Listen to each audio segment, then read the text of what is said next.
जय माता मित्रों, હું છું દીપક ઠાકોર વદ્રાડ, સિંગર, ગીતકાર, કમ્પોઝર। તો આપ સૌને જણાવતા મને ખૂબ જ આનંદ થાય છે કે યુટ્યુબની અંદર હું એક પોતાની એક નવી ચેનલ લોન્ચ કરવા જઈ રહ્યો છું, જેનું નામ છે દીપક ઠાકોર વદ્રાડ ઓફિશિયલ ચેનલ। તો મિત્રો, આ ચેનલની અંદર મારા આવનારા સોંગ, જે મેં જૂના ગીતો લખ્યા છે એ સોંગના રિવ્યૂ, આવનારા સોંગના રિવ્યૂ, શૂટિંગ ક્યાં થાય છે, કઈ રીતના સોંગ લખવું, આ દરેક બાબતનું હું તમને વિસ્તારથી જણાવીશ।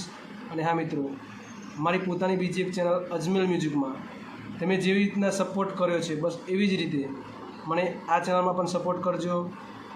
વન ટાઈમ વ્લોગિંગ ટાઈપની આ ચેનલ રહેશે। કઈ રીતના સોંગ લખવું, આ બધી જ વિસ્તૃત માહિતી તમને મારી આ પોતાની ચેનલમાં મળશે। તો મિત્રો, ચેનલને લાઈક, કોમેન્ટ, શેર અને સબસ્ક્રાઈબ કરજો। જય માતાજી, જય શ્રી કૃષ્ણ, જય કુળદેવી માં।